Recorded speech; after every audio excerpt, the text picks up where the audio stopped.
bom? Então, na aula passada, eu vou tocar nessa questão que você falou, da massa do meu. Na aula passada, então, nós começamos a motivar a entrada, nós terminamos na aula passada a discussão das correntes, né? E aí começamos a falar da questão da simetria. A gente, por alguma razão, discutiu bastante aí, quer dizer, já falou sobre a questão da quebra da simetria, não sei exatamente uma quebra, se é uma implementação, mas isso vai ter que ficar claro agora. Bom, a gente tem que introduzir o setor de Higgs. Então nós já sabíamos que nós tínhamos algumas aulas atrás, né, a gente já sabia que era importante a introdução de um campo escalar. E qual é o papel desse campo escalar? O papel desse campo escalar é poder se acoplar com os elétrons, né, que terão massa, são os elétrons carregados, e esperar que através da dinâmica, da interação, a gente possa ver se a massa é gerada. Toda a ideia está aqui. Teoria de Dirac, a coisa mais simples possível da equação de Dirac. A massa de Dirac tem essa estrutura. Setor left, o setor left se acopla com o setor right.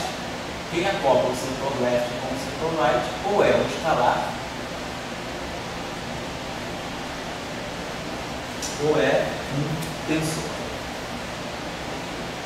Então, isso significa o quê? Isso significa que na teoria fermiônica, né, na álgebra fermiônica, nós temos o setor left se acopla com o setor right através da identidade, quer dizer, isso aqui me permite um acoplamento com um escalar, ou então eu tenho setor left, aí temos aqui aquela matriz gama de μ, que é a matriz comutador de duas matrizes gama, setor right, e aqui eu teria um tensor Tμ. Então, isso aqui é o que me permite um acoplamento left-right. Por outro lado, o acoplamento puramente plural, quer dizer, left-left ou right-right, esses acoplamentos eles podem ser feitos pelo setor vetorial, pela matriz gama-μ, pode ser feito pela matriz gama-μ, gama-c. Então a gente pode ter, tanto faz, left barrado, quer dizer, então, se eu acoplar, se eu tiver a matriz gama-μ, eu vou acoplar com um campo vetorial. E se eu tiver gama-μ e gama-5, eu vou acoplar com um campo que vai ter natureza, por exemplo, pseudo-vetorial. Eu não coloquei aqui o caso do seu escalar. Claro, a gente pode, o setor left com o setor right também pode se acoplar através da matriz gama-5. Eu posso ter left barrado, gama-5 left, ou right barrado, gama-5 right. Que aí é que vai me dar o setor do seu escalar. Então esse é o padrão de acoplamentos, né, quando a gente quebra o Fermi em seus componentes de integralidade. Então, a massa de Dirac está nessa situação. A massa de Dirac ela é left barra right. Então, o que pode dar origem à massa, né, e a massa é um escalar, é esse acoplamento. Esse acoplamento aqui é um acoplamento tensorial. Então, é daqui dessa é a nossa análise. Né? A ideia é aquela ideia do Salão. Quando a gente estudou a simetria viral, eu parto do princípio de que o elétron e o neutrino ambos são de massa zero, mas aí a massa do elétron vai ser gerada por um processo de acoplamento. Então, o único jeito de eu gerar a massa do elétron a partir de um acoplamento é a partir de um escalar. Então, ficou claro que a gente precisa introduzir um setor de escalar. E o escalar precisa ligar o setor left com o setor right. Então, nós já sabemos que temos que trazer o escalar. Porém, nós vimos na aula passada ainda que o setor, então para eu preciso left barrado, right, e aqui um escalar. Vamos chamar esse escalar de φ. Mas agora, esse acoplamento ele tem que vir acompanhar da simetria. Tem que ter simetria SO2 e 1. Então, se isso aqui é um duplete de SO2, do ponto de vista do SO2, o left é um duplete, o right é um simplete. Mas no final de tudo, isso aqui tem que ser um escalar de SO2. Então, se isso aqui é um dublete, isso aqui é um simplete, então isso aqui é um dublete. Então, o dublete, para poder produzir um escalar no final de tudo, só pode se acoplar um dublete. Então, se o φ é um dublete, dublete, um dublete, me dá simplete ou triplete. Então, como a gente está, tem esse dublete aqui, né? Ou eu posso ter um dublete ou um simplete, ou triplete ou simplete. Se eu pegar SO2, né? A gente já sabe. Se eu pegar algo do tipo V d'água, V, se isso aqui é um dublete, isso aqui é um dublete, isso aqui é um simplete. Se eu pegar V d'água, sigma I, isso aqui é um triplete. Então, isso aqui é o dublete, então, isso aqui é o simplete, representação zero. Isso aqui é um simplete, isso aqui é um triplete. Então, como eu não tenho nenhuma matriz sigma I aqui, não tem nada, isso aqui então está me dando, se eu pegar o escalar, um dublete de SO2, dublete me dá simplete ou triplete, mas eu não tenho nenhuma matriz sigma. Então, isso aí está me dando um simplete, basta eu colocar simplete. Eu já sei que esse escalar não pode ser um escalar único. Do ponto de vista do SO2, ele tem que estar na representação 2. E agora, do ponto de vista da simetria do 1, nós já tínhamos visto. O setor left, do ponto de vista da simetria do 1, tem carga menos 1. Então, o left barrado tem carga mais 1.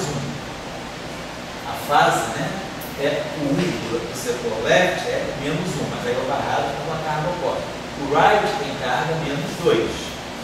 Então, o único jeito disso aqui ser invariante ou 1 cancelar as frases é que esse cara também tem a carga mais 1.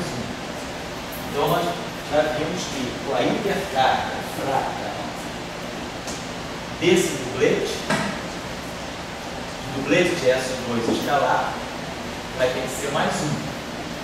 E aí, então, esse dublete aqui, né, esse φ, nós já vimos que é um dublete, então ele tem uma componente φ1 complexa e uma componente φ2 complexa, um dublete de SO2. Então, vamos olhar as cartas, né, Bellman e Shijima. Tem 3 mais y sobre 2. Esse cara aqui é a componente superior do dublete. Então, a intercarga left, o espinho isotópico é mais meio. Então, para o φ1, eu vou ter mais meio, mas a intercarga do dublete todo é mais meio, é mais 1. Então, meio com meio. Então, dá carga mais 1. E para o φ2, ele está na parte inferior, então o I3 dele é menos meio, mas o Y dele é 1, 0. Então, a gente já sabe que, do ponto de vista das cargas eletromagnéticas, esse dublete vai ter essa característica.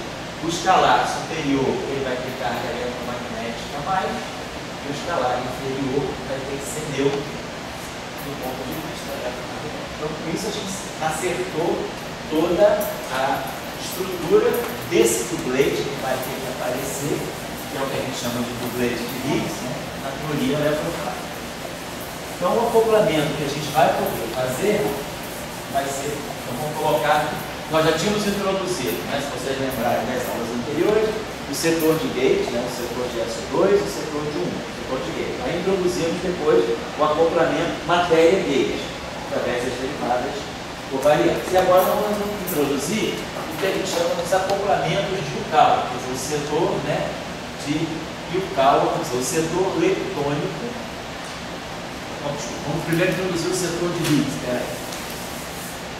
Então, como é que vai o setor puro Higgs? Então, Higgs, Higgs puro. O que significa o setor de Higgs? Só os campos de Higgs. Então, os campos de Higgs têm que ter dinâmica, são campos escalares. Então, a gente tem que sair, ele é um dublete. Então, nós temos que sair de algo desse tipo. Remifidade, Φ. Porém, como ele está num dublete, essa derivada tem que ser a derivada covariante.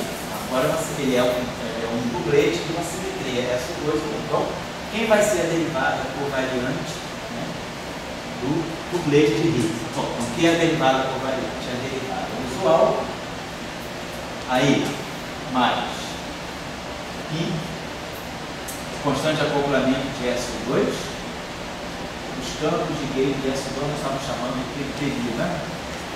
PDA. Os geradores estão na representação do dublete. Os dubletes de SO2, na representação dos dubletes dos geradores de SO2, são as matrizes de Pauli sobre 2. Então, isso aqui, calculando em φ. E agora mais o setor 1 I, G', o campo YI. Aí aqui nós colocamos o valor da carga 1, atuando no φ. Então, lembrando que a carga, no caso abeliano, a carga faz o papel do gerador. Mas qual é a carga? O 1 do campo φ, é mais 1. Então, é como se o gerador fosse a unidade. Então, isso aqui desaparece. Isso aqui é 1. Então, é por isso que fica φ. Então, isso aqui é a derivada covariante de Gauge do Higgs. Lembrando que o Higgs é o dublete. Então, lembrando que o φ', a transformação, esse φ aqui, né, mas é a transformação SO2 do Higgs. Nós estamos sempre declarando as transformações de Gauge. Então, se eu pegar uma transformação do SO2 em cima do dublete, eu vou ter φ' igual exponencial de I, os parâmetros de SO2, a matriz geradora de SO2 no dublete. Então, essa é a transformação SO2 do Higgs. E agora, a transformação 1. Transformação 1 simplesmente é uma fase. Só que eu sei o valor da carga. Então, você vai ficar exponencial de I. Eu acho que o parâmetro que estava chamando, não sei se era de alfa, certo? Alfa. Aí aqui a gente coloca no lugar do gerador, a gente coloca o valor da carga. Só que a carga é 1. Isso aqui vale 1. Atuando no φ. Então nós temos a transformação SO2 e a transformação 1. Então significa que essa derivada covariante se transforma exatamente desse modo. dμ φ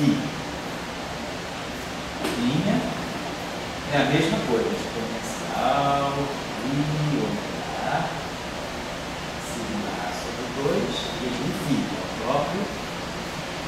É por isso que a derivada é covariante, porque ela é definida de tal modo que ela se transforma do mesmo modo que o campo. E aqui é a mesma coisa, eu vou ter dμ sobre 1 dμ φ exponencial e alfa. Então, com isso, nós vamos construir aqui o nosso lagrangiano de Higgs. Então, a gente vai ter dμ phi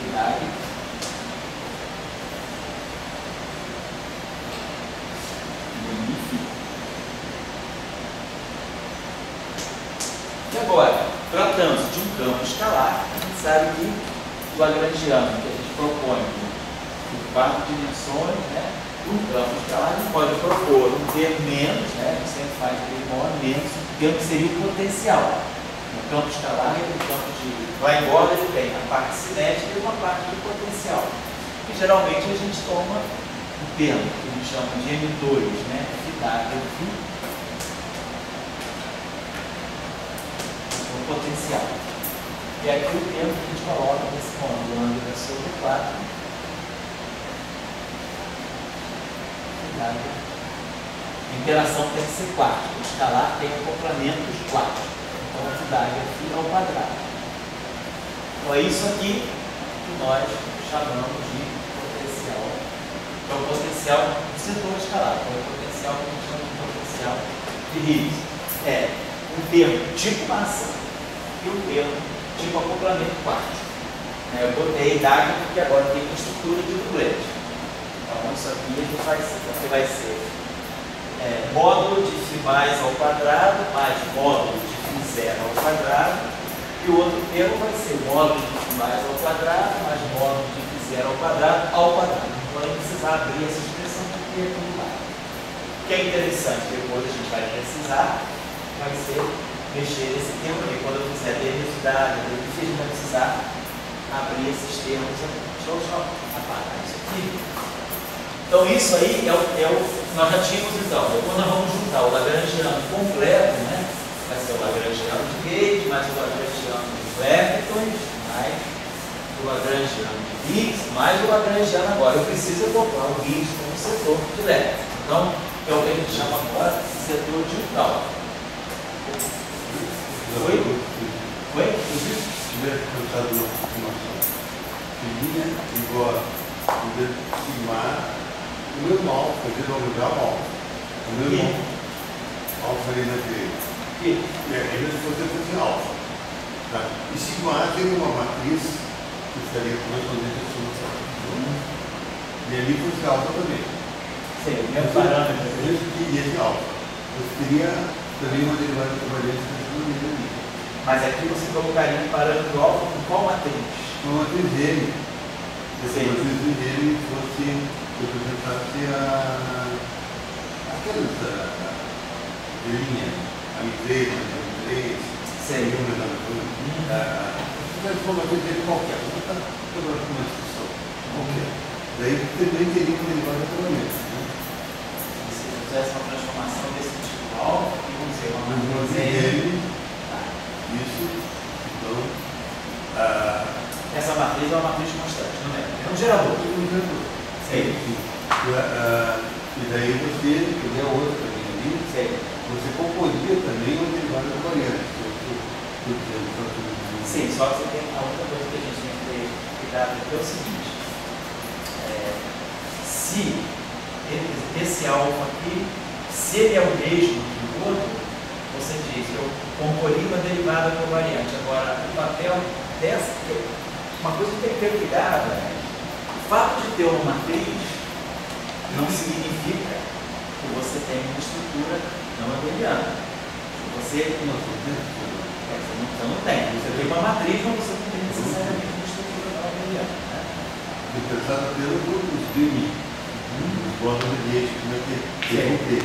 Então, aí você diz que tem o BMI, mais BMI1, não sei o que lá. Esse BMI ali para você tem uma transformação de gauge. Certo? O BMI, o BMI1, mais o BMI, o número. Tá? Você teria uma correspondente, uns BMIs correspondentes aí. E daí você no YI, você tem lá também, acho que é uma linha, uma coisa assim, correspondente àquilo. Aqui você também teria uma linha.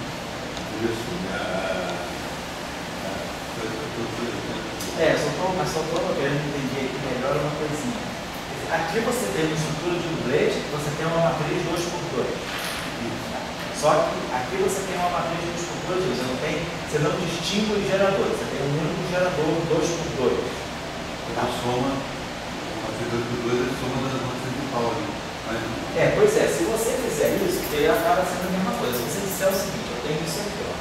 Elevado aí, ó. Essa minha matriz M é uma matriz fechada, porém ela é uma matriz 2x2, vamos dizer, hermitiana, de traço duro. Então, essa matriz aqui vai ser uma combinação linear das matrizes de Pauli, está dizendo isso.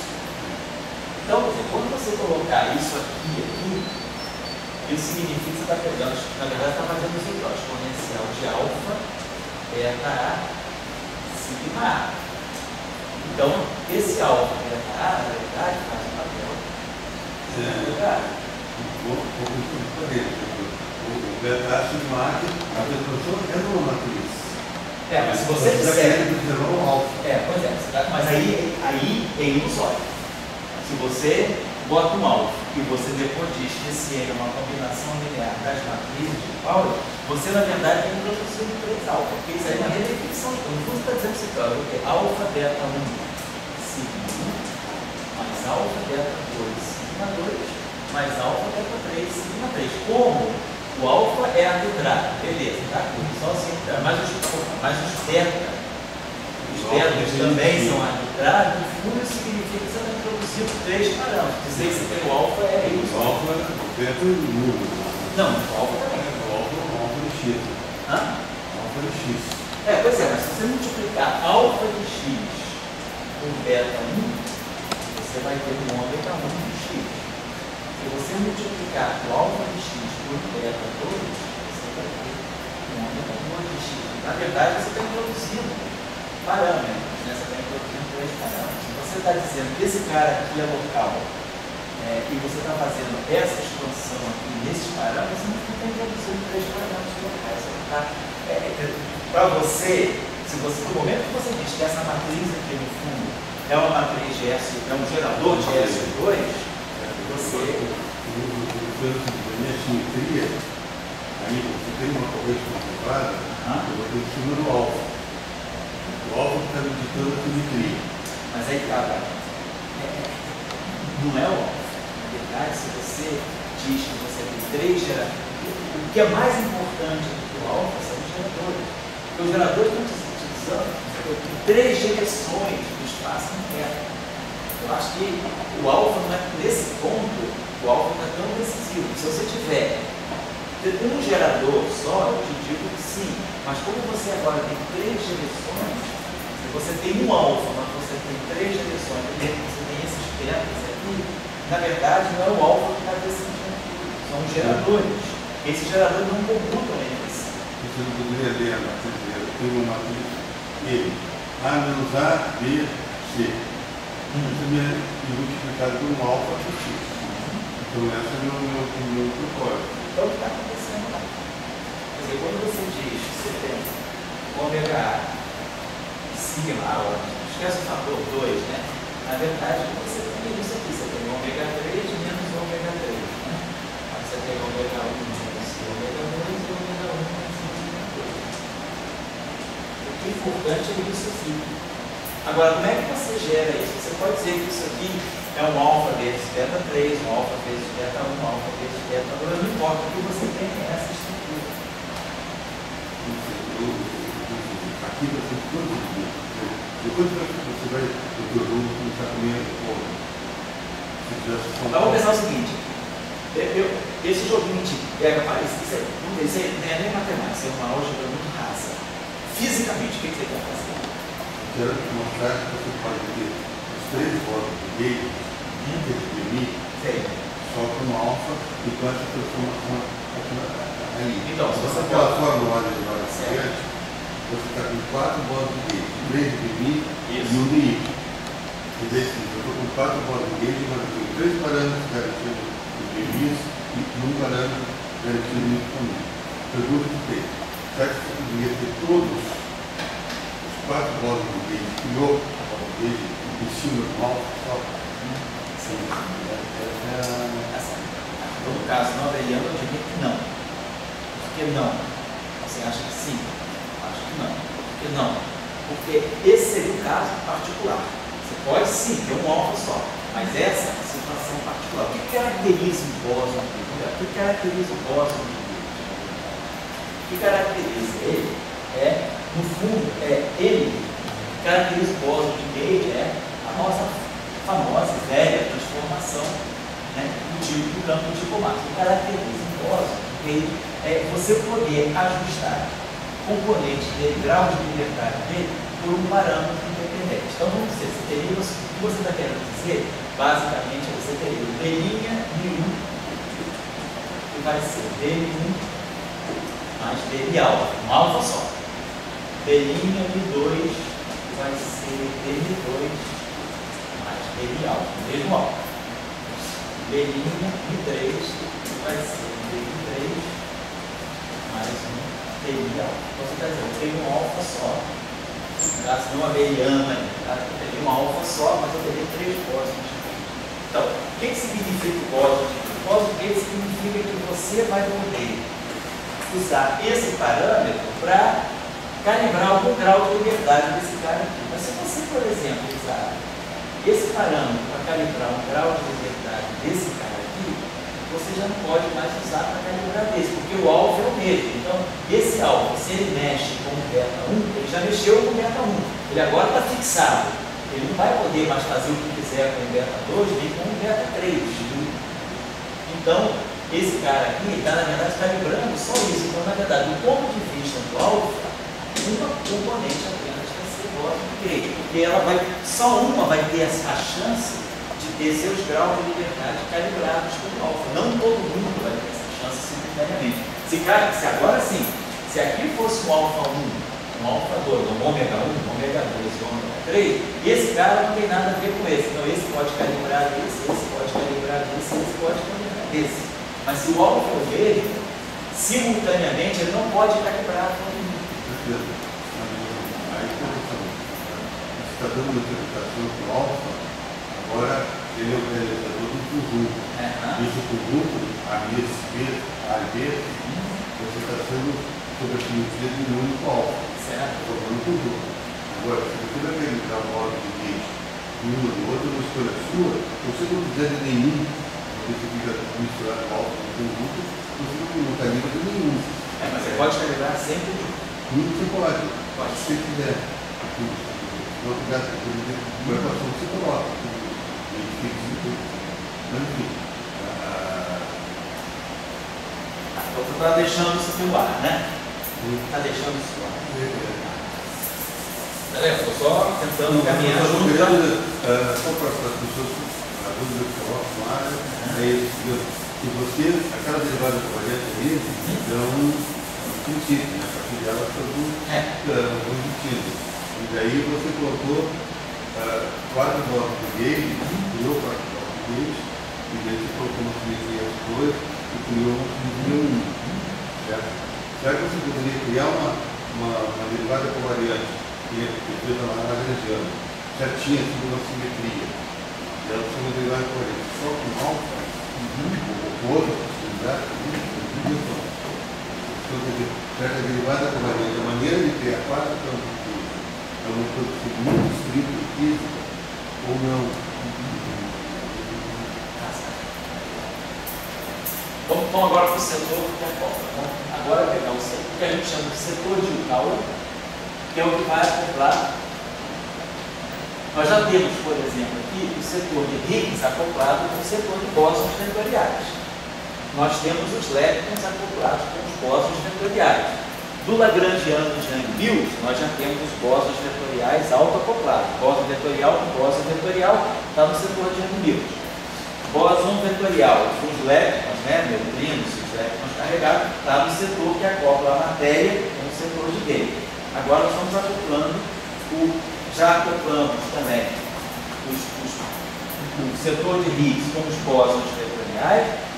O setor de Higgs está autoacoplado, então Higgs com Higgs, Higgs com bóson vetorial, está faltando agora Higgs com a matéria. Então, o acoplamento digital é o que vai dar conta da matéria, do acoplamento da matéria com o setor de Higgs. São chamados acoplamentos digital, que nós já sabemos lá dos nossos cursos, né, de eletrodinâmica, que tem essa estrutura.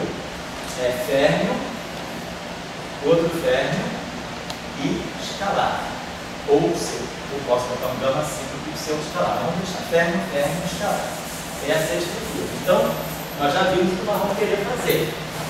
Nós vamos pegar o setor, vamos pegar o acoplamento de aula da família leptônica, né? Então a gente vai pegar do lepton narrado. Aí nós sabemos que o setor de Higgs é um dublete. Aqui e aqui o lepton assim. E claro, colocando aqui mais o conjugado complexo desse nível. Essa constante de acoplamento aqui também, ela pode no princípio ser complexa. Isso aqui é complexo, eu vou somar isso aqui para ficar com uma Lagrangiana real. Então, o que isso aqui está dando para mim? Isso aqui significa a seguinte estrutura. O lepton barrado. Então nós temos neutrino do lepton L na quiralidade lepton. Aqui nós temos o próprio lepton na quiralidade lepton. O Φ tem essa estrutura aqui, Φ mais, Φ zero. E aqui o lepton mais. Então, vamos ver como é que fica a forma, né? Final do nosso. Então, vamos ver lá. Constante de acoplamento de Gaula, do setor do lepton L, da família L, do lepton. Neutrino do lepton L, leptonado, vezes lepton right e filmagem. Esse aqui é um escalar, ele pode passar para onde eu quiser. Isso aqui é um espilor, isso aqui é um espilor, isso aqui é um espilor. Isso aqui tem que estar junto para formar um escalar de Lorentz, desse escalar. Depois esse cara vai bater com esse. Então agora nós vamos ter mais lepton errado, lepton right e 0. Então aqui está a ideia. O lepton carregado, o lepton carregado na quiralidade left, o lepton carregado na quiralidade right, acoplado com um escalar neutro. Daqui, esse escalar neutro, porque a gente era massa, é uma coisa neutra, uma coisa real. É daí que eu espero que saia massa. Aqui é um termo misto. Mistura neutrino com lepton. Então, o que isso aqui vai misturar? O neutrino com o lepton carregado. O que isso aqui vai me dar? Vamos ver depois. E agora mais é conjugado complexo. Então, mais, né? O y left está, sempre a constante de complemento é complexa. Quando eu tirar o complexo conjugado disso, vai ficar lepton right está, neutrino do lepton na quiralidade left, e aqui o mais está. Mais y, constante de Gauss, barrando isso aqui, left, right, barrado, left, e 0, está. Os campos escalares são complexos, mesmo que o campo de baixo seja neutro, porque geralmente a gente associa um escalar real, um escalar com campo de uma partícula neutra, a um escalar real, mas esse campo neutro, ele é uma componente de um dublete. Então, sempre o dublete de SO2, no princípio, tem que ser complexo. Um campo complexo, se fosse um campo real. Se ele é real, a gente vai ver depois. A dinâmica vai mostrar, mas por enquanto ele é um campo complexo. Ele é a segunda componente do dublete. Então, isso aqui é o que está me acoplando o setor de leptons com o escalar. O setor de Higgs está acoplado agora com a matéria eletrônica. O setor de Higgs está acoplado com a matéria, com o setor de gauge, e o setor de Higgs está acoplado entre si. Então, agora nós temos, considerando, nós não estamos introduzindo quarks ainda, nós estamos só no setor de leptons. Então, do ponto de vista das interações fracas no setor leptônico, nós estamos agora com a ação completa. Vamos escrever a ação completa, né? Não vou abrir os pedaços, mas a gente já sabe quem são esses pedaços. Aqui. Eu queria dizer aí com uma. Agora eu vou dizer com uma super simetria, né? Uma simetria extrema. E agora você vai ter que juntar. Então, exatamente. Então, agora vamos colocar nosso lagrangiano, vamos dizer assim, completo. Nosso lagrangiano completo. Né? Eletrofraco. Lagrangiano,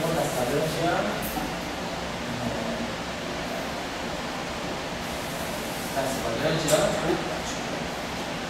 eletro, fraco,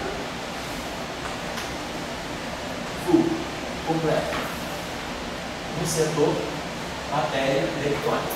Nós só vamos enquanto matéria eletrônica. Então, o lagrangiano eletrofraco completo vai ser o lagrangiano de gauge, então vou botar aqui o lagrangiano de Young-Lewis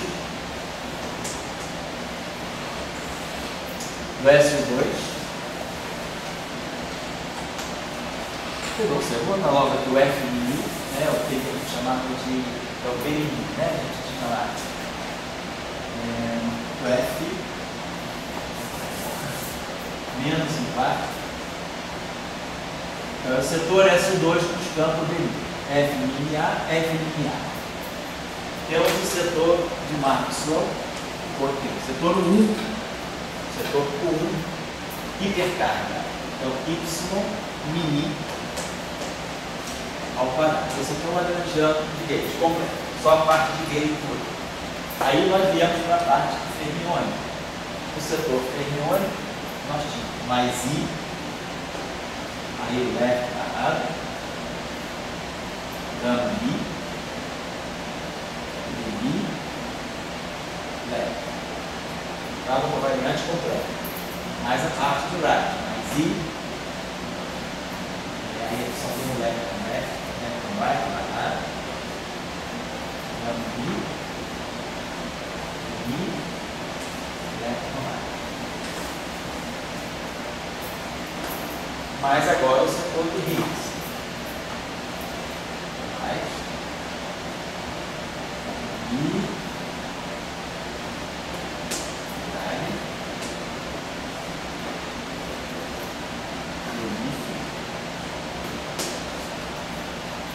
Menos o nosso potencial de Higgs. Depende da cidade do fio. Potencial de Higgs. E agora, o setor que acopla ali dentro do setor digital, mais setor digital, mais então, constante de acoplamento left, né? Tá lá. Então vamos ter aqui left parado, aqui o plate, Higgs, e aqui o left and right, mais.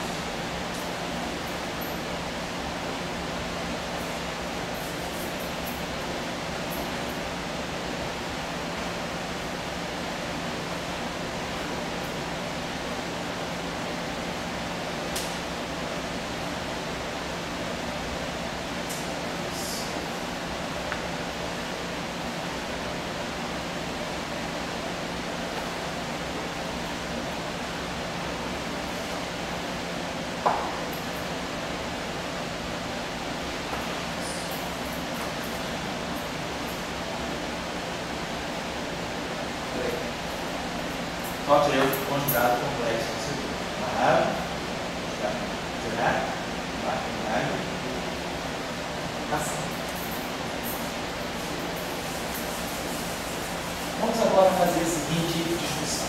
Vamos observar uma coisinha só.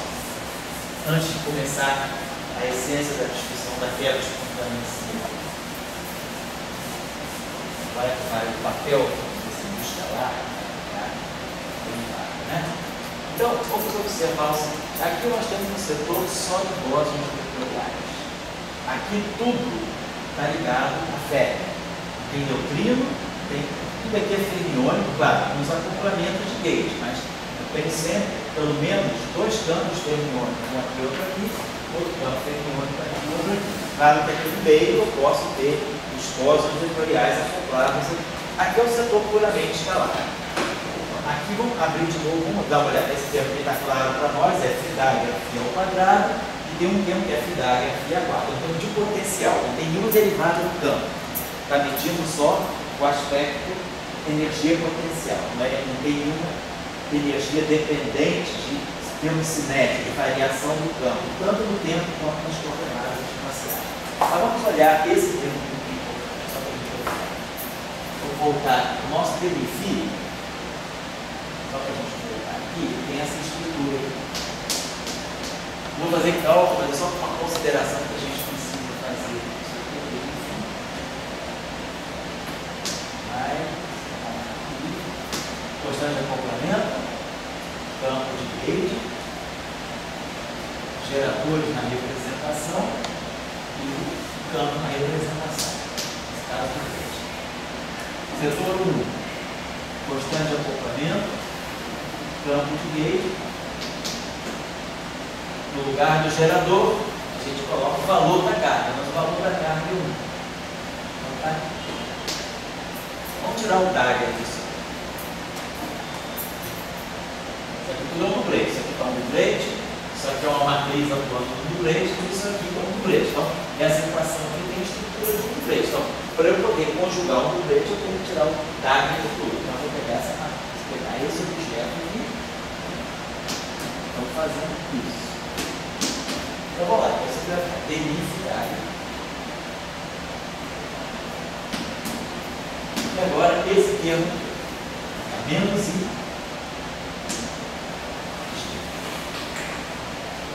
Isso aqui é um campo, são componentes reais, campos reais, então não muda nada. Agora, isso aqui é a matriz e isso aqui é o vetor. Então, agora o diagrama entra em ação. Isso aqui é o diagrama.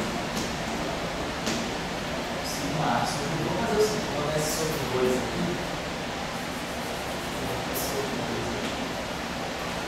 Diagrama sigma A. E aqui fica menos I, G', os campos Y e I são reais. E aqui fica sigma. Então, esse termo, que é derivar, ele tem, vamos colocar, tem 3 tipos de termo. Ele tem esse termo aqui, derividade, esse termo aqui vai interferir com esse. Esse termo aqui vai interferir com esse. E a mesma coisa, esse termo aqui vai interferir com aqui. Então, nós vamos ter, na verdade, 9 termos vão sair daí. Mas em todos esses termos, aqui eu tenho campo, tem sempre campo vetorial, campo vetorial, campo vetorial, campo vetorial, e tem que escalar. Sempre eu tenho derivado. Então, a discussão que a gente vai colocar agora aí é a discussão que nós vamos buscar. Qual é o papel dos escalares? Né? Então, esse papel mais fundamental dos escalares.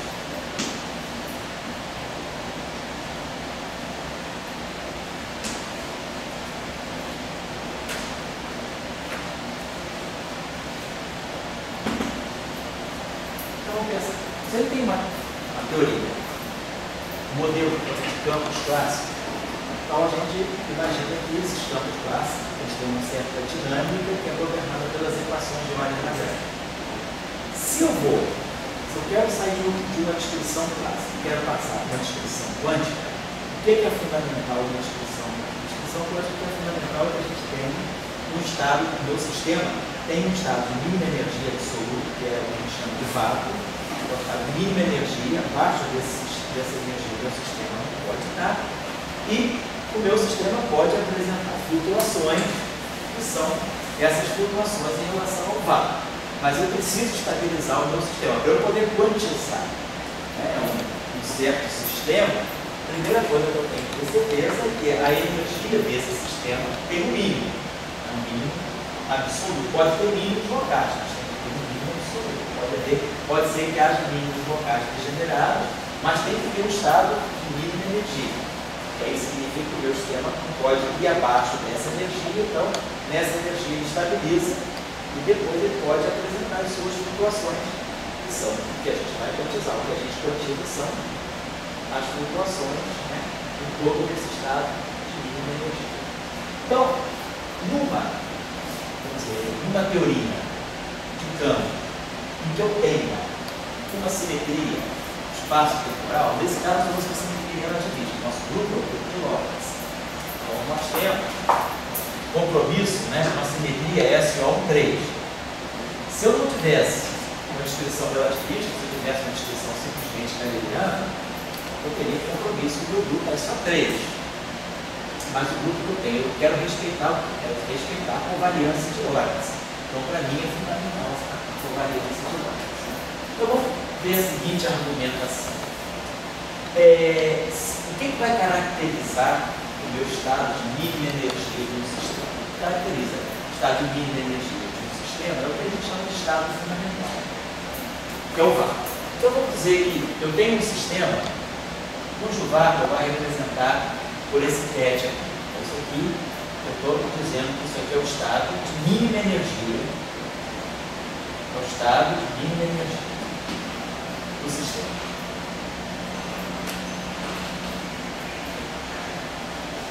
Então, o que nós vulgarmente chamamos de vácuo. Mas claro que o vácuo não precisa dizer que ele é um vácuo de partícula. Pode ser um vácuo híbrido. O vácuo pode ter uma estrutura, mas o que é importante para nós é que ele descreva a situação de mínima energia do sistema.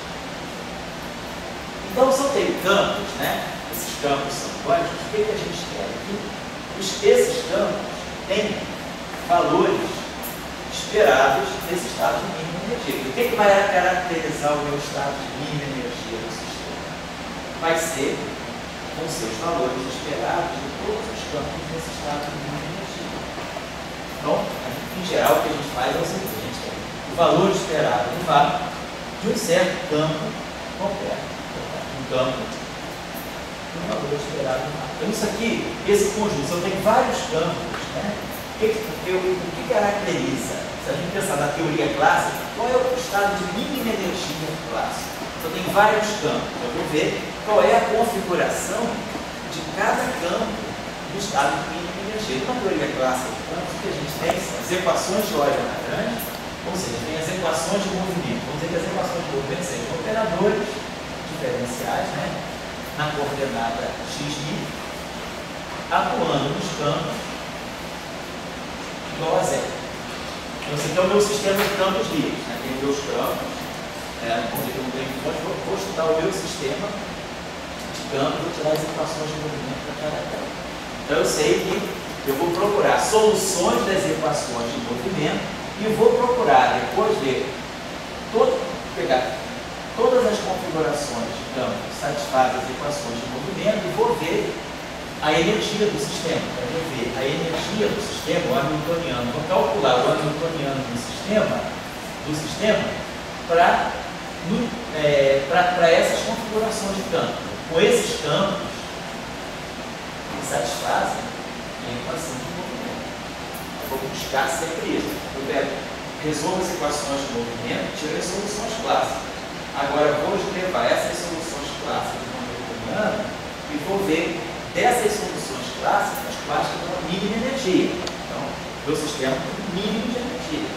E é isso aí que eu vou identificar como vácuo, no sentido clássico, estado de mínima energia. Por exemplo, só para a gente ter uma ideia, imagina que a gente tenha só um campo de Platon, campo escalar. Então, a gente sabe a equação de movimento é D'Alembert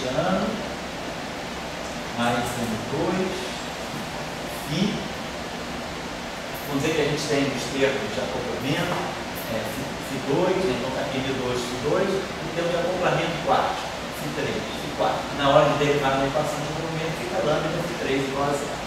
Então, suponhamos que eu tenho isso aí, né? Eu estou variando isso aqui, Dni, Φ, menos M2, Φ2, menos lambda, sobre 4, Φ4. Equação de movimento. Quando eu tirei a equação de movimento, eu faço o princípio variacional. Esse cara vem para cá, menos D'Alembertiano, menos, aqui eu posso tirar a função de 2, menos M2, e aqui menos lambda sobre 4, cancela Φ3. Vai ficar D'Alembertiano mais M2 mais lambda Φ4. Então isso aqui seria a minha equação de movimento. Então, o meu campo tem que satisfazer essa equação de movimento. Mas quem é o hamiltoniano? Um campo escalar. O hamiltoniano pensa a estrutura de um campo escalar. É derivada temporal ao quadrado de energia cinética, mais a energia devida ao gradiente de campo e mais a energia devida ao potencial. O hamiltoniano é T menos V. Então, quando eu pegar o menos V, vai ficar mais um meio de M2 mais lambda sobre 4. Então, isso aqui é a energia do meu sistema. Mas eu quero procurar, não adianta agora, eu posso pegar qualquer solução daqui e colocar aqui. Eu vou achar a energia. Aí eu vou ver se a energia é maior ou menor. Mas se eu quero minimizar a energia, se eu quero procurar o estado de mínima energia, isso aqui é uma grandeza não negativa, essa grandeza aqui vai depender do medidor, mas não sei se essa grandeza aqui. De qualquer maneira, essa grandeza é sempre positivo definida. Aqui depende desses parâmetros, pode ser que seja positivo, negativo. Então eu vou ter coisas que vão depender do parâmetro. Mas esse termo aqui, para eu minimizar a energia, o mínimo da energia vai ser quando esse termo aqui for zero. Isso aqui, esse termo aqui é zero ou alguma coisa positiva. Esse termo aqui é zero ou alguma coisa positiva. Então esse hamiltoniano vai ser mínimo quando isso for zero, isso for zero e isso for mínimo. É aí que eu vou procurar o estado de mínima energia do sistema. Então, se isso aqui eu quero que esse hamiltoniano seja mínimo, então a primeira condição, esse aqui tem que ser zero. Então, φ ponto é igual a zero. Então, φ depende do. gradiente de φ tem que ser zero, então φ também não pode depender do espaço. Então o meu campo tem que ser constante. Então eu só vou poder minimizar essa energia para configurações de campo constante. Configurações de campo constante significa que uma meridiana é zero. Então, eu vou ter que pegar um campo que satisfaça essa condição aqui. M2φ mais lambda φ3 igual a zero. Isso aqui vai ser solução. Entendeu? Se eu quero minimizar a energia, eu já sei que isso tem que ser zero, isso tem que ser zero. Eu jogo essa informação aqui. Então, meu campo automaticamente tem que satisfazer a essa condição. Essa condição aqui, aí eu vou ver se isso aqui minimiza isso. Mas o que a gente pode observar é o seguinte, ó, esse termo aqui é derivado desse. Então, a equação de movimento aqui nada mais é do que a própria derivada do hamiltoniano.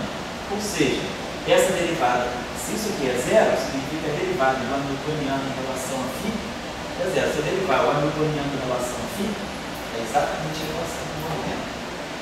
Então, o mínimo de energia, na verdade, é essa configuração, é a solução da equação de movimento para campo constante.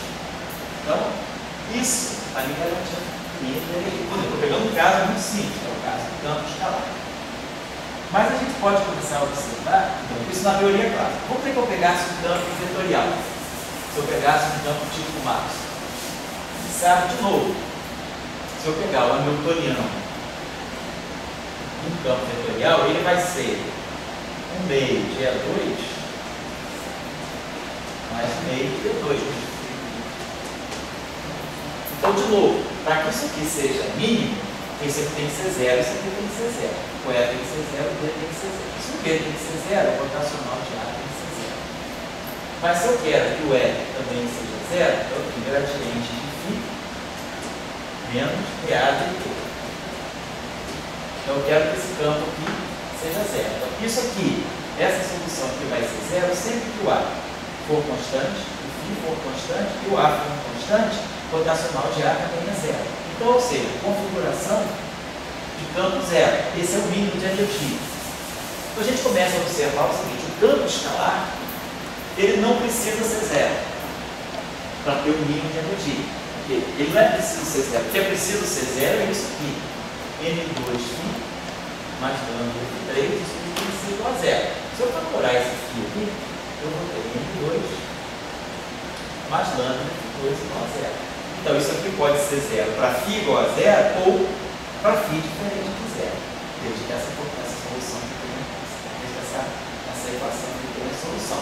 Claro, se isso aqui é uma coisa quadrada, vai depender se isso aqui é positivo, se isso aqui é positivo, se isso aqui é positivo, isso nunca vai ser zero.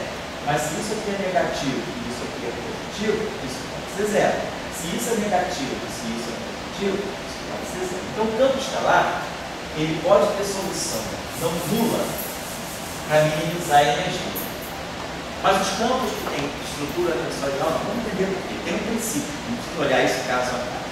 Que é o seguinte, se eu for olhar a configuração de mínima energia, vamos imaginar que a configuração de mínima energia ela é caracterizada, na teoria quântica, ela é caracterizada pelo valor esperado no vácuo daquele campo, o valor esperado no vácuo de cada campo. Vou pegar o escalar, vou ver quanto ele vale no vácuo. Vou pegar o campo espetorial, vou ver quanto ele vale no vácuo. Vou pegar o campo vetorial, vou ver quanto ele vale no vácuo. Então, o vácuo, eu vou ver o valor esperado de cada campo no vácuo, é o que vai me caracterizar a configuração do vácuo. Todos os campos estão bem determinados na configuração do vácuo. Ou seja, a configuração do vácuo é determinada pelo escalar valendo tanto, o vetor valendo tanto, não. Tem um vetor que vai dar a direção e assim vai. Só que, o que a gente imagina de uma teoria quântica? A gente imagina que o vácuo, que é o estado de mínima energia, ele deva ser completamente homogêneo. Por quê? Porque eu devo evitar de ter um estado que tenha dependência no espaço e no tempo, porque isso significaria que ele tem uma derivada temporal, uma derivada espacial, que aumenta a energia. Então, dentro da teoria quântica, o que a gente imagina é que o vácuo seja invariante translacional, que a gente imagina que o estado de vácuo, que a gente chama de vácuo trivial, é que ele seja invariante por translações, que ele ser invariante por rotações. Rotações de roda, falando de espaço-tempo. Estamos falando sempre de uma teoria relativista. Então, rotações é rotação do espaço-tempo. Translação é translação do espaço-tempo. Muito bem. Então, eu vou pensar na seguinte situação. Imagina que eu tenha o valor esperado de um campo qualquer. Esse campo aqui não é campo escalar, não. É uma representação qualquer do grupo de Lorentz. Pode ser um campo escalar, pode ser um campo fermiônico, pode ser um campo vetorial, pode ser um campo tensorial. Isso aqui é o meu campo. Esse campo aqui depende de xmi. Isso aqui é o meu campo. Então, esse aqui é o valor esperado desse campo. Vamos fazer a seguinte coisa. Nós sabemos que o gerador das translações é o momento. Então, eu posso sempre escrever esse campo aqui da seguinte maneira. Isso aqui é a mesma coisa que é a I px φ de 0 a menos I px. Lembrado lá, né, da mecânica quântica. Que o operador de momento, ele faz a translação dos operadores. Se eu pegar aí dx atuando no operador OY, que aqui é a menos dx, né? Isso aqui vai dar para nós o O de y mais x. Né? O papel, né, desse operador aqui, ele gera translações no setor das coordenadas. Então, isso significa que ao fazer essa operação desse objeto, eu estou transladando as coordenadas dele. Eu estou fazendo aqui, por exemplo, φ de x é a translação a partir do zero. Isso aqui é uma translação para 0 mais x por 20. Porém, o vácuo, ele é o estado. O que é esse operador? Esse operador aqui é o operador derivado, o operador de momento. O vácuo, ele deve ter momento zero, porque ele não tem derivada espacial. E deve ter energia zero, ele não depende do tempo. Quer dizer, o ômega e o kappa são zero. Então, o operador de momento atuando no vácuo dá zero. Então, essa exponencial, se esse cara atuando no vácuo dá zero, essa exponencial atuando no vácuo dá 1. Então, E a menos I px vácuo é igual a vácuo. Por quê? Porque o vácuo é invariante por translações. Porque o vácuo não tem dependência em x, nem deve ser homogêneo e isotrópico. Então, isso aqui desaparece e não tem identidade. Isso aqui nada mais é do que um brado disso aqui. Isso aqui é o get. E a menos I px vácuo. O brado disso aqui é vácuo é I px. Então, se isso aqui é vácuo, esse cara também, atuando aqui dá zero, então isso aqui dá 1. Então, a gente está mostrando o seguinte: por invariância translacional, o valor esperado no vácuo de qualquer campo é independente de x. Ou seja, isso significa que na configuração de vácuo, todos os campos têm que ser constantes. Eles não podem depender da posição. Então, esse é o primeiro resultado geral. Vou colocar isso aqui. Para poder completar essa ideia.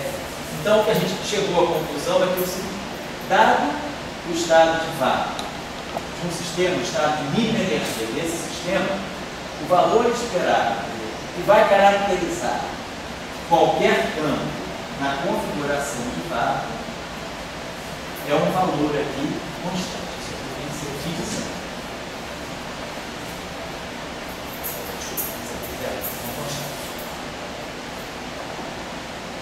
Na verdade, isso, para efeito de configuração de vácuo, tirar o valor esperado do vácuo do φ de x é a mesma coisa que tirar o valor esperado do vácuo do φ de zero. Ou seja, isso aqui não depende de x, é uma constante, no sentido do espaço-tempo.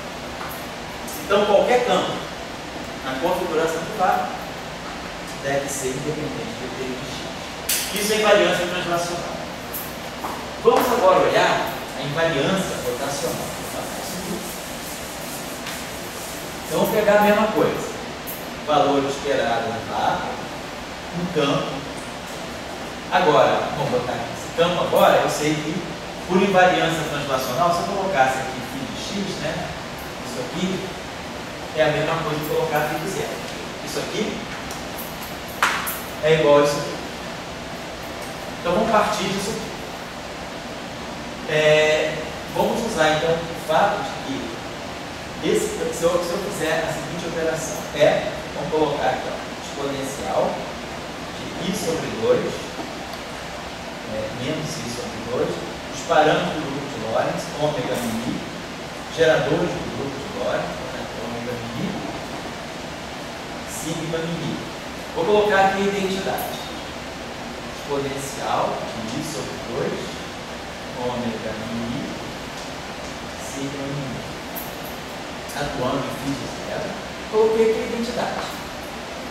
Transformação de Lorentz inversa, transformação de Lorentz. Vou fazer a mesma coisa do lado direito. Vou colocar a menos I, ômega μi. Até para não ficar carregando ômega μi, sigma μi, ômega μi, sigma μi, vou escrever assim, notação compacta. Ômega sigma significa ômega μi, sigma μi. São geradores do grupo de Lorentz. Em qualquer representação. Se for escalar, esses sigmas são zero. Se for estridor, isso aqui é o computador de gama μ e gama μ. Se for vetor, é aquela matriz delta μ kappa, delta μ lambda, menos delta μ lambda, delta μ kappa. Então, as coisas que a gente já conhece do grupo de Lorentz.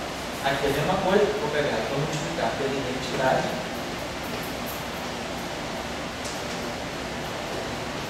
O que vai? Peguei essa grandeza aqui, botei a identidade aqui, botei a identidade aqui sobre a forma de transformação de Lorentz inversa, transformação de Lorentz, transformação de Lorentz inversa, transformação de Lorentz. Agora, o VAR é invariante rotacional. Então, o que significa invariante rotacional? Que qualquer gerador atuando numa coisa que é invariante, gerador atuando no escalar, ele é sempre zero, ele não faz rotação. Então, qualquer gerador atuando numa grandeza que é escalar, da mesma forma que o PU atuando numa coisa que não depende de T de x a zero, esse gerador aqui, atuando, é um gerador, um grupo de rotação, atuando num escalar de rotação, ele é sempre zero. Então, quando esse cara bate no VAR, isso aqui dá 1, isso aqui é zero, então esse exponencial vira 1. Então, eu posso tirar isso aqui. Isso aqui é o braço. Esse cara batendo aqui dá zero, então isso aqui também vira 1. Então, sobra para mim, essa expansão, se eu escrever isso aqui, sobra para mim é isso aqui.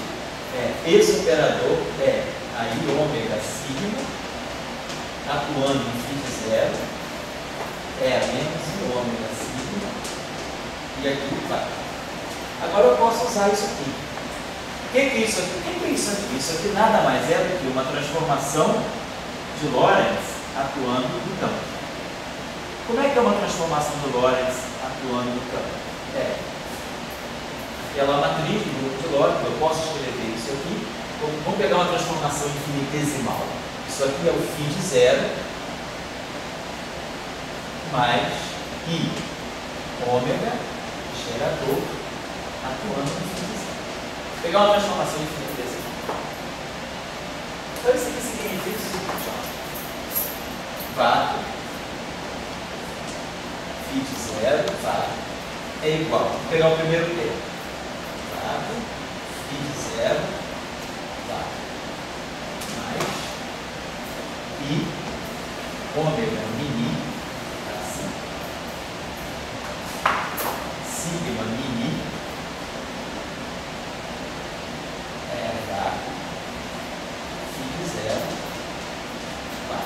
São matrizes constantes. Então, esse cara fica aqui, o câmbio fica entre VAR. Então, tá, foi esse termo aqui, mais esse termo onde eu tirei isso aqui. Essa matriz aqui. Agora isso aqui. Tá lá. Então, isso aqui é igual a isso aqui. Então, eu sei que isso aqui tem que ser zero. Ômega μi. Isso aqui são as matrizes, sigma μi. Mas isso aqui é a matriz atuando no espaço dos campos. Essa matriz ela vai ter um índice de linha e um índice de coluna. Isso aqui vai ficar zero, e beta, zero. Isso tem que ser igual a zero. Então nós temos esse sistema. Vamos observar, vamos pegar uma primeira, vamos pegar, esse aqui está somado. Vamos pegar uma rotação, um boost, ômega 0,1. Vou fazer só um boost ao longo da direção X. Então eu vou ter ômega 0,1, sigma 0,1, alfa beta, e beta 0. Nossa, se eu estou fazendo um boost ao longo do eixo X, x, claro que o parâmetro não é zero. Então, essa matriz aqui tem essa equação vetorial. Tem esse objeto aqui, atuando nisso aqui, tem que ser igual a zero. Claro, se esse campo aqui é um escalar, esse gerador é zero. O gerador em cima de escalar é zero. São trivialmente representados. Então, está zero igual a zero. Essa equação é automaticamente satisfeita para escalar. Mas se esse campo aqui for um espinor, isso aqui significa, o que significa essa equação de vista do espaço espinorial? Isso aqui é a matriz gama zero, isso aqui é a matriz gama 1, atuando no espinor psi igual a zero. Mas, se a matriz gama zero é o quadrado dela é igual a 1, eu multiplico essa equação por gama zero, dá 1, mas é igual a zero. Eu multiplico por gama 1, que é o quadrado é menos 1, então eu venho psi igual a zero. Se eu pegar essa equação, por exemplo, vetorial, isso aqui é um vetor, isso aqui significa que isso aqui é delta de 0 ao reto de 1 delta. Ou seja, essa equação está me dizendo o seguinte: se essa equação tem que ser satisfeita para todos os geradores, a invariância translacional está me dizendo isso. E isso aqui tem que ser assim. Porém, esse parâmetro é completamente ampliado. Essa equação tem que ser satisfeita para cada tipo de transformação. Então, o que a gente mostra aqui, como esse vetor aqui, ele é aniquilado por todos os geradores, e esses geradores são todos independentes, a única solução desse sistema é zero, φ de zero, para qualquer componente do lance. Então, no final, o que a gente mostra aqui, a invariância translacional me diz que se um campo é escalar, se o campo é escalar, esse objeto aqui já é zero. Então eu tenho zero igual a zero. Então essa equação aqui é satisfeita mesmo que esse objeto seja um zero. Então no caso do campo escalar eu posso ter zero. Se esse campo aqui é um escalar, o valor esperado do vácuo dele pode ser diferente de zero, tem que ser constante, para invariância translacional. Mas se ele é um escalar, o valor esperado do vácuo dele pode ser diferente de zero, porque os geradores já são zero. No setor de escalar, todos os geradores são nulos. Então fica zero vezes uma coisa diferente de zero igual a zero. Então o campo escalar, se o valor esperado dele no vácuo for diferente de zero, isso não afeta a simetria translacional. Mas agora, qualquer outro campo que tenha índice, ou seja, que tenha spin, que não seja escalar, seja espinor, vetor, tensor, esse campo vai ser atuado por esse gerador não trivial. E essa equação vai valer para cada gerador. Então, essa equação valendo para cada gerador vai me dizer que se o campo φ não for escalar, ou seja, ele não pertence à representação 0, 0 e horas, então o valor esperado no vácuo do campo vai ter que ser necessariamente zero por causa da simetria rotacional. Isso vai ser uma consequência da simetria rotacional. O que mais ou menos intuitivo, fisicamente intuitivo. Se um campo tem spin, o valor esperado no vácuo dele sendo diferente de zero, se ele tem spin, significa que naquele estado de vácuo tem uma direção definida por aquele campo. Então o vácuo não é mais espacial, invariante por rotação. Então a invariância rotacional, ela pede que qualquer campo com spin não trivial tenha valor esperado no vácuo diferente disso. Tem que igual a zero, perdão. Então o único campo que pode ter configuração não trivial no vácuo é o campo escalar. Todos os campos têm que ter configurações constantes. Muito bem, isso é universal. Porém, todos os campos que têm spin, eles não podem ter valor esperado no vácuo, diferente de zero, porque senão eu definiria uma direção do vácuo e o vácuo já não seria mais invariante rotacional. Então, o único campo que pode ter valor esperado no vácuo diferente de zero, sem quebrar a invariância rotacional do vácuo, são os campos escalares. Então, o que é importante para nós é o seguinte: uma teoria que não tenha campos escalares, todos os campos, a configuração do vácuo é caracterizada por todos os campos. Então, quando a gente vai procurar a configuração de campos, a configuração de vácuo, de uma teoria de campos, a primeira providência que a gente toma é a seguinte: para estudar o vácuo da teoria, configuração de mínima energia, eu zero todos os campos que não são escalares. Então eu tenho que zerar todos os vetores, todos os espinhores, todos os vetores são zerados. Só não posso zerar os escalares. Mas aonde é, inclusive eu tenho que zerar as derivadas. Por quê? Porque na configuração do vácuo, os campos têm que ter configuração constante. Eles não podem depender de T e de X. Então, a última coisa que sobra que vai me dar a energia do vácuo é o potencial, é a parte do potencial. Porque na parte de potencial, eu não tenho nenhuma derivada e outra coisa, tem que ser o potencial dos escalares. Então, por isso que a gente sempre olha o potencial de Higgs para poder minimizar a energia. Porque a simetria translacional impede que eu considere qualquer termo com derivada. E a simetria rotacional impede que eu considere qualquer campo com espinho. Então, o que vai caracterizar para nós, vou colocar aqui. Isso é simples, mas é essencial para a gente entender a questão do campo de Higgs. Por que a gente vai direto para o potencial? Né? É porque a gente já sabe, então, o que a gente está querendo dizer é o seguinte: o que caracteriza, né, quer dizer, a configuração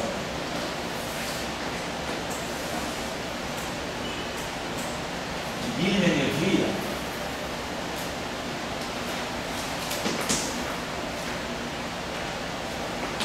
que a gente chama de vácuo, ela é caracterizada por campos, né, configurações de campo constante,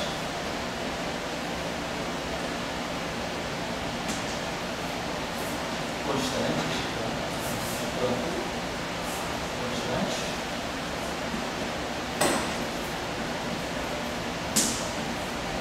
e apenas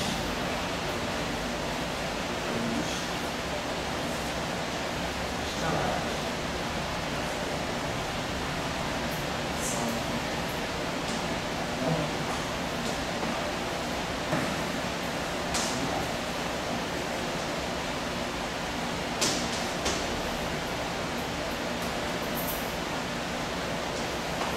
Então, eu vou pegar todos os escalares diferentes, posso pegar os escalares diferentes de zero, todos os espinhores são nulos, todos os vetores são nulos e todos os tensores.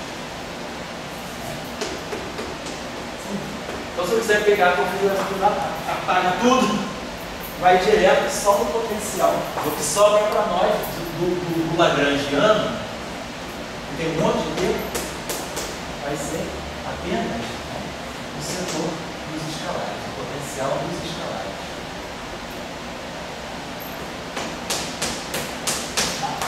Então, para minimizar a energia do sistema, eu vou direto no potencial que revolucione só os campos. Não precisa ser um escalar só, tem vários escalares, mas eu tenho que olhar, eu apago todos os campos que não são escalares e vou pelo potencial. Se eu minimizar o potencial, eu automaticamente, quando eu tiro a equação de Euler-Lagrange, se eu for olhar as equações de Euler-Lagrange para a configuração de campo nulo, ela vai ser justamente isso, ela vai ser a derivada do potencial em relação aos escalares.